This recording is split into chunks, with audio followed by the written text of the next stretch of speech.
સુરતની અંદર ખાલી 20 ઇંચ વરસાદ પડ્યો ને નુકસાની થઈ ને તો ઓહાપો ઉપડી ગયો કે ભાઈ પાણી ગરી ગયું, નુકસાન થઈ ગયું, સહાય તાત્કાલિક મળી ગઈ.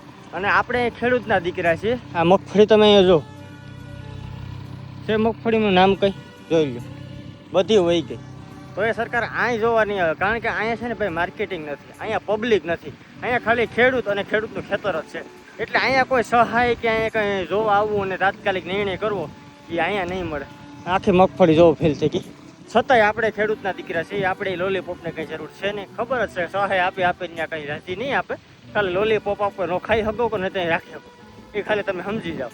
એટલે ખેડૂતના દીકરો તરીકે એટલી ખબર પડે, ખેડૂત જે કરે ને જાત મહેનતથી જે કરશે ને એ કર્યું. કદાચ કાળા કલરનો સ્કોર્પિયો હોય ને તો એ ખેડૂતની ટૂંકમાં મહેનતથી જ હોય કે ભાઈ આ સરકારે એવડો સપોર્ટ આપ્યો ને એમાં સ્કોર્પિયો આવી ગયા. પણ એ વાત ખોટી છે, જે કરે ને ખેડૂત કરે. એટલે તમને પણ જો આ વિડીયો વ્યવસ્થિત અને જો તમને હું બોલ્યો એ બધું વ્યવસ્થિત લાગતું હોય ને તો લાઈક શેર અને ફોલો કરી લેજો અને કોમેન્ટ કરી દેજો મસ્ત મજાની. આ ધૂળમાંથી ધન પેદા કરીએ એવી અમે જાત છીએ, સાવ મામૂલી ના ગણતા અમને, અમે આખા જગતના તાત છીએ.